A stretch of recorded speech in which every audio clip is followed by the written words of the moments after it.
Donald Trump രാജ്യത്ത് അഭിസംബോധന ചെയ്തിരിക്കുന്ന അമേരിക്കയിൽ രണ്ടാം ഡൊണാൾഡ് ട്രംപ് സർക്കാർ അധികാരമേറ്റിരിക്കുന്നു. രാജ്യത്തെ അരമണിക്കൂർ നീണ്ട പ്രസംഗത്തിൽ ട്രംപ് നയങ്ങൾ എന്തൊക്കെയാണെന്ന് വ്യക്തമാക്കിയിരിക്കുകയാണ്. ട്രംപ് ഭരണകൂടം വീണ്ടും അധികാരത്തിൽ വരുമ്പോൾ ലോകത്തിന് അത് നൽകുന്ന സന്ദേശം എന്തൊക്കെയാണ്?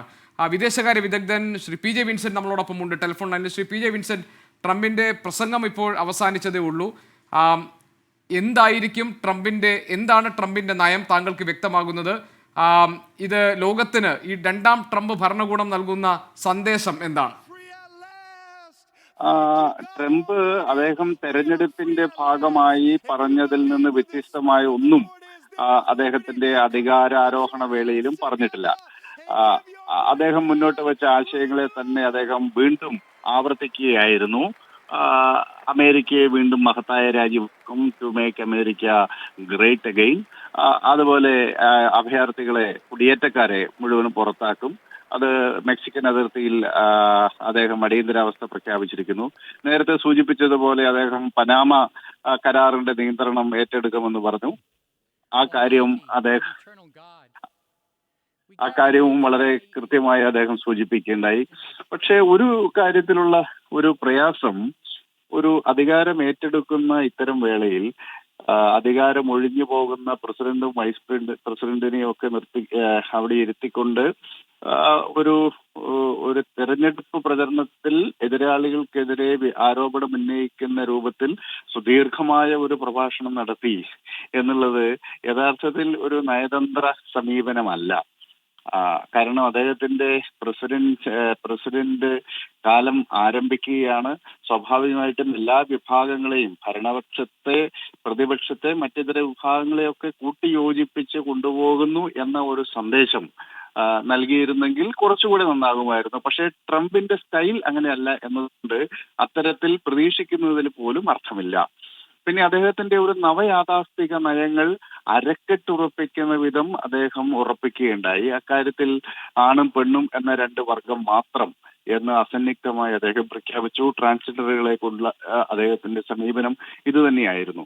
മാത്രമല്ല, സ്പോർട്സിലൊക്കെ സ്ത്രീകളുടെ കൂടെ ട്രാൻസ്ജെൻഡറുകൾ മത്സരിക്കുന്നത് അവസാനിപ്പിക്കും എന്നതും അദ്ദേഹം പറഞ്ഞിരുന്നു. അക്കാര്യം അദ്ദേഹം വീണ്ടും ഊന്നിപ്പറയുന്ന ഒരു സാഹചര്യമാണ് ഉണ്ടായത്.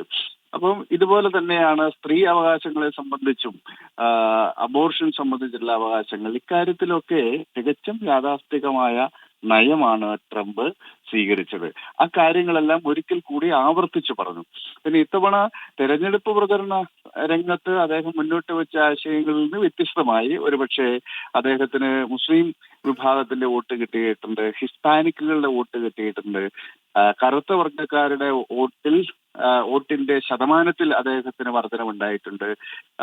അമേരിക്കൻ ഇന്ത്യൻസ് ആയിട്ടുള്ള ആളുകൾ, ഏഷ്യാറ്റിക് പീപ്പിൾ, അവരുടെ സപ്പോർട്ട് അദ്ദേഹത്തിന് കൂടിയിട്ടുണ്ട്. അതുകൊണ്ട് ഈ ഹിസ്പാനിക്കുകളെയും കറുത്ത വർഗ്ഗക്കാരെയും ആഫ്രോ അമേരിക്കൻസിനെയും ഒക്കെ കൂട്ടി യോജിപ്പിച്ചു കൊണ്ടുപോകും. അവർക്ക് പ്രത്യേക നന്ദിയൊക്കെ പറഞ്ഞതിന്റെ അടിസ്ഥാനത്തിൽ അവരോടുള്ള ആ സമീപനം കുറച്ചുകൂടി ജനാധിപത്യപരമാകും എന്ന് പ്രതീക്ഷിക്കാം.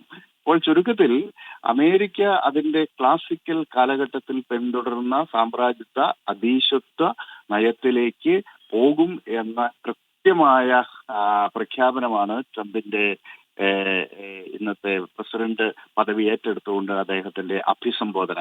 അതോടൊപ്പം വളരെ കൃത്യമായി തന്റെ എതിരാളികൾക്കൊരു സന്ദേശവും കൂടി അദ്ദേഹം നൽകിയിരിക്കുന്നു. ഡെമോക്രാറ്റുകളെ നിശിതമായി അദ്ദേഹം വിമർശിക്കുകയുണ്ടായി. ഇനി അമേരിക്കയുടെ സുവർണ യുഗം ആരംഭിച്ചിരിക്കുന്നു എന്ന് അദ്ദേഹം പറഞ്ഞു. അമേരിക്ക അപകടത്തിലായിരുന്നു. അമേരിക്കയുടെ സ്വാതന്ത്ര്യവും അമേരിക്കയുടെ സുരക്ഷിതത്വം ഉറപ്പുവരുത്താൻ ബൈഡൻ ഭരണകൂടം ഒന്നും ചെയ്തില്ല എന്ന് അദ്ദേഹം വിമർശിച്ചു. ബൈഡന്റെയും കമല ഹാരിസിന്റെയും പേരെടുത്ത് പറഞ്ഞില്ല എന്നതൊഴിച്ചാൽ ഡെമോക്രാറ്റുകളുടെ കഴിഞ്ഞ 4 വർഷത്തെ ഭരണകൂടത്തെ നഖശിഖാന്തം വിമർശിച്ചുകൊണ്ടുള്ള ഒരു പ്രസംഗമാണ് അദ്ദേഹം നടത്തിയത്. അപ്പോൾ അതിന്റെ എല്ലാം ഒരു റിവേഴ്സൽ സ്വാഭാവികമായിട്ടും അദ്ദേഹത്തിന്റെ എക്സിക്യൂട്ടീവ് ഓർഡറുകളിലും ഇനി അങ്ങോട്ടുണ്ടാകുന്ന ഭരണപരമായ നടപടികളിലും നമുക്ക് പ്രതീക്ഷിക്കാം. വളരെയധികം നന്ദി ശ്രീ പി ജെ വിൻസെന്റ്.